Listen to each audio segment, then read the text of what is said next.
आइए आज के विषय के लिए प्रार्थना करेंगे। पिता परमेश्वर, हम धन्यवाद करते हैं प्रभु जी, जितने भी लोग प्रभु जी इस समय तेरे वचन को सुन रहे प्रभु जी, इनके जीवन में तू काम करे। इन भाई बहनों को परमेश्वर तेरे हाथों में सौंपते हैं प्रभु जी, इन पर दया कर। जो तूने कहा तू लोग को नाश करने नहीं, उनका उद्धार करने आया। प्रभु मैं नहीं, तू मुझ में होकर बातें कर। आज जो प्रार्थना की शक्ति के विषय के बारे में हम प्रार्थना करने जा रहे हैं प्रभु, वचन को प्रभु जी हम प्रचार करने जा रहे हैं प्रभु, मैं नहीं तू मुझ में होकर बातें कर। सारी महिमा हम तो जितने भी लोग छू रहे सबको तेरे लहू में छुपा, यीशु के नाम में आमीन। आइए हम निकालेंगे इस समय याकूब की पत्री, हम निकालेंगे 5 अध्याय का 13 पद पर। यदि तुम में कोई दुखी है तो वह प्रार्थना करे, यदि आनंदित है तो वह स्तुति के भजन गाए। यहाँ पर लिखा है, प्रभु के वचन पाते हैं, यदि कोई दुखी है तो क्या करे? प्रार्थना करे। मेरे प्रियो, आज जब लोग दुख में होते हैं, प्रार्थना करने की बजाय वो इधर उधर क्या करते हैं? भाग दौड़ करते हैं। मेरे प्रियो, सबसे पहले आपको क्या करना है? अगर आप दुखी हो तो आपको क्या करना है? प्रार्थना करना है।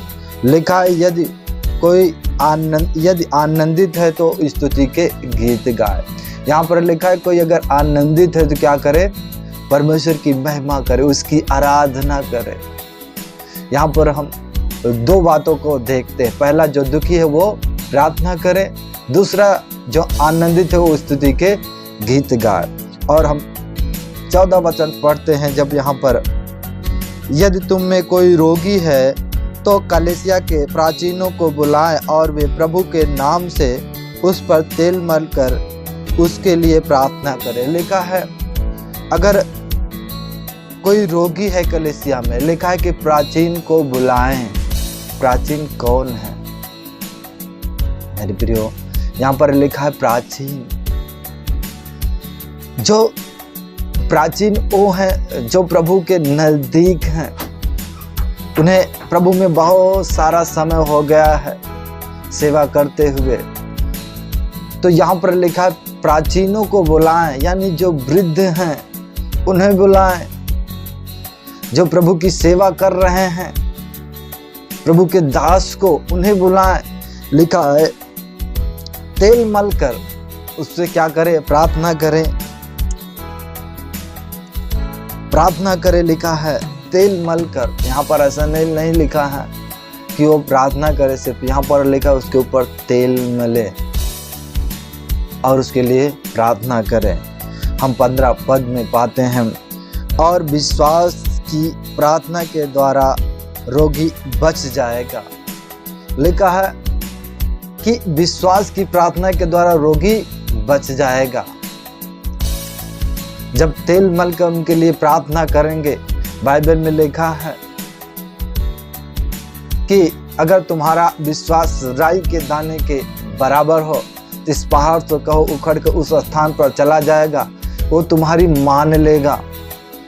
हम पढ़ते हैं, प्रभु ने हमें वचन में अपने कहा है कि तुम बीमारों पर हाथ रखो चंगे हो जाएंगे, तुम मेरे नाम से दुष्ट आत्माओं को निकालोगे।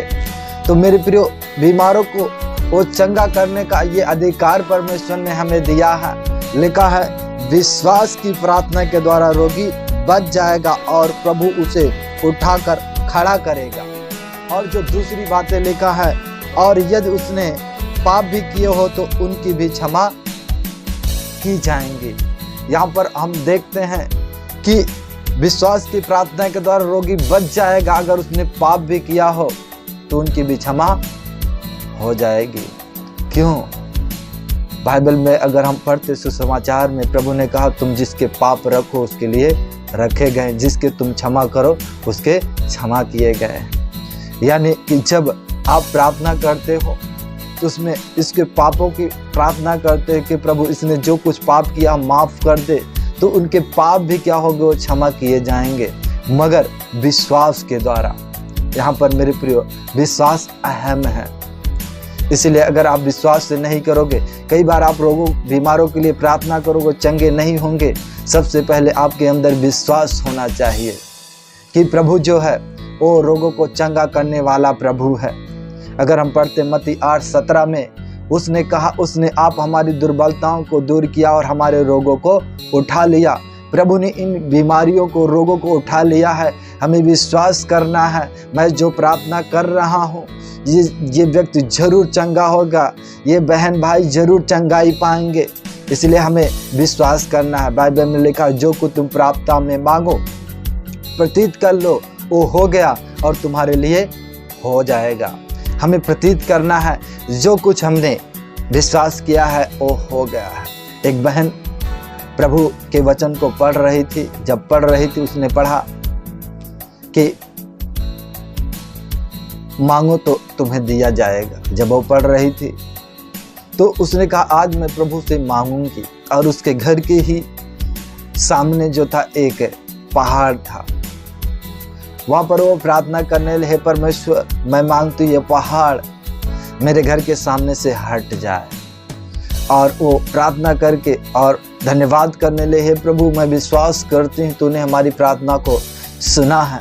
जैसे बहन विश्वास कर रही थी उसने प्रतीत कर लिया।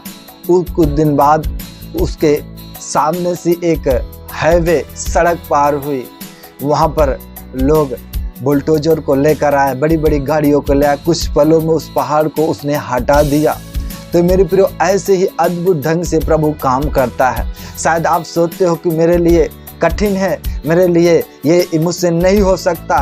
बाइबल में लिखा है, अगर उत्पत्ति की पुस्तक वहाँ पर पढ़ते हैं, ओ प्रभु ओ सारा से कहता है, क्या मेरे लिए कोई काम असंभव है? हमारे प्रभु के लिए मेरे प्रियो कोई काम असंभव नहीं। आपको विश्वास करना है। उसने शब्द को कहा, ए आकाश और पृथ्वी बन गया। तो हमें विश्वास करना है, जो कुछ हम मांगते हैं, सबसे पहले जब आप मांगते हैं प्रभु से, आप विश्वास करना है कि मैं जो कुछ करने जा रहा उसमें प्रभु जरूर आशीष देगा। आप जिसके लिए प्रार्थना करते उसमें भी आपको सबसे पहले अपने ऊपर विश्वास करना है, मैं जो कुछ प्रार्थना कर रहा हूँ जरूर वो मुझे देगा। और लिखा है कि विश्वास के द्वारा रोगी बच जाएगा। आपको विश्वास से जाना है। अगर आपके मन में संदेह उठ रहे हैं तो उसी समय आप प्रभु से प्रार्थना करो कि प्रभु ओ मुझे शुद्ध मन दे, स्थिर आत्मा दे और इस अविश्वास को मेरे जीवन से हटा दे। शैतान आपके पास अविश्वास को लेकर आएगा, मगर बाइबल में लिखा है वो विश्वास योग्य है। वो अपने खोजने वालों को प्रतिफल जरूर देता है। वो धर्मी की दुहाई को सुनता है। इसलिए हमें क्या करना है, उसके ऊपर पूरा विश्वास करना है। अगर इस समय आप किसी समस्या में जा रहे हो तो इसी समय हम परमेश्वर के सामने हम आपके लिए प्रार्थना करना चाहते हैं ताकि परमेश्वर आपके जीवन में काम करे। पिता, हम धन्यवाद करते हैं, हर एक के लिए हम प्रार्थना करते हैं। प्रभु, हम प्रार्थना की सामर्थ्य के ऊपर विश्वास करते हैं। प्रभु जी, इसी समय प्रभु तेरा हाथ इन बहनों भाई के ऊपर आए। पवित्र आत्मा जिस घड़े में प्रभु जी ये पड़े हुए उन्हें निकाल। प्रभु जी इसी समय जिस लड़ाई झगड़े में पड़े यीशु के सामर्थ्य नाम में ये पिता छुटकारा पाए। इसी समय प्रभु आपको कर्ज से निकाल रहा है। लड़ाई झंझट से मैं आत्मा में देख पा रहा हूँ। कोई बहन है जो लड़ाई में इस समय है, इस समय प्रभु से विश्राम दे रहा है। Thank you father. हर एक को परमेश्वर आशीष दे। प्रभु जिस गड्ढे में पड़े उस गड्ढे से प्रभु जी आप इन्हें बाहर निकाले। तेरी दया इन भाई बहनों के ऊपर होने पर जो तूने कहा धर्मी चाहे 7 बार गिरे फिर से उठ खड़ा होगा। यीशु इस समय तेरा हाथ इन बहनों भाई के ऊपर आए और इन्हें उस गड्ढे से बाहर निकाले प्रभु जी, ताकि ये तेरी महिमा करने पाए, तुझे तेरी लोगों के बीच में जाकर तेरी बड़ाई धन्यवाद कर सके, तुझे गवाही दे सके। प्रभु मैं विश्वास करता हूँ तूने ऐसा किया। सारी महिमा हम तुझे देते हैं प्रभु जी। परमेश्वर इन्हें आशीष देने के लिए धन्यवाद। तेरे लहू को इन लोगों के ऊपर हम लगाते हैं परमेश्वर। सारी महिमा हम तुझे देते हैं पिता।